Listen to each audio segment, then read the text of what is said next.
어제 본회의에서 최혜병 사망 사건 그리고 수사 외압에 대한 특검 거부권이 윤석열 대통령에 의해서 자행되었고, 이와 관련한 채의결에서 국민의힘 당이 이것을 거부했습니다. 그런데 194 찬성, 1 기권, 104 반대였습니다. 국민의힘 당 국회의원은 108명이 모두 들어왔습니다. 그런데 그 중에 104명이 반대했습니다. 조금의 희망이 보입니다. 국민의힘이 분열되기 시작한 듯합니다. 그리고 국민의힘 국회의원 중에도 양심이 있는 분이 있었습니다. 부결되었지만 다시 우리는 추진합니다.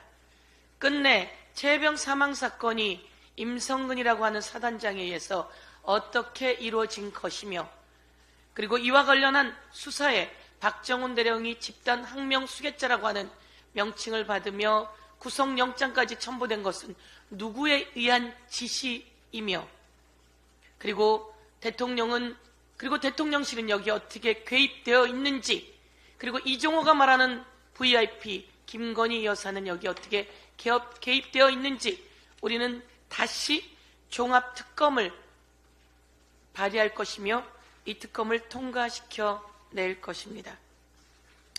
한 번 더 정리하겠습니다.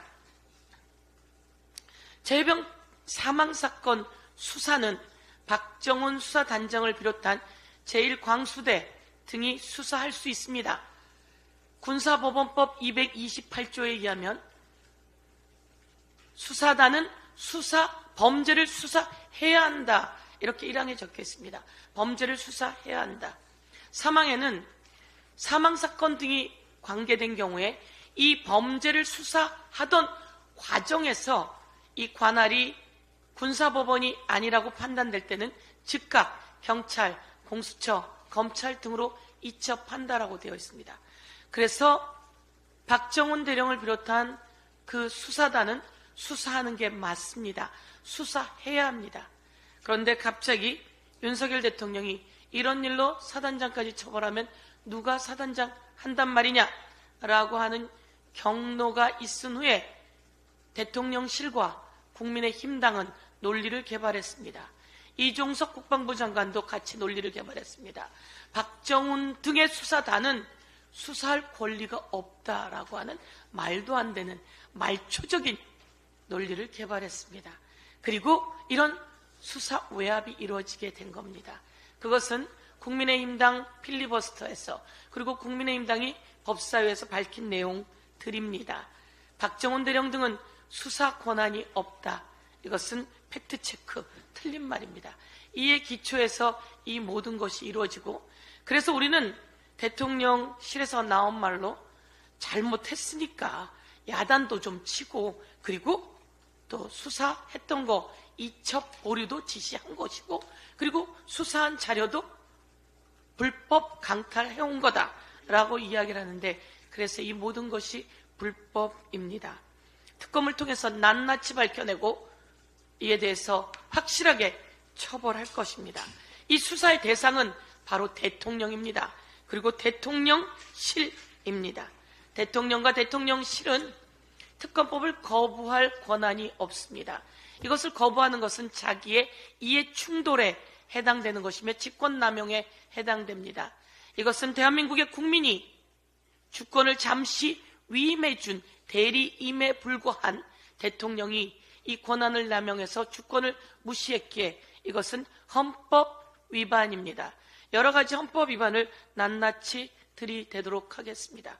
박근혜 대통령도 국민 주권을 받아놓고 그것을 최순실을 위해 사적으로 썼기 때문에 헌법 위반이 되었고 탄핵 대상이 되었다라고 하는 것을 오늘 말씀드리겠습니다.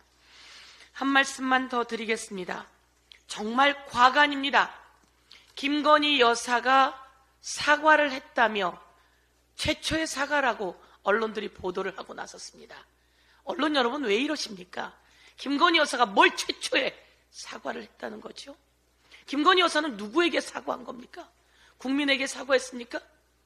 비밀스러운 장소에 들어가서 핸드폰도 반납한 검사들 앞에서 진술 내용에 적히지도 않고 녹취가 되어 있지도 않은 그 내용을 김건희 변호인이라고 하는 자가 사과했다며 이야기한 것을 언론은 최초의 사과라고 보도하는 아주 극히 일부 언론이 있습니다.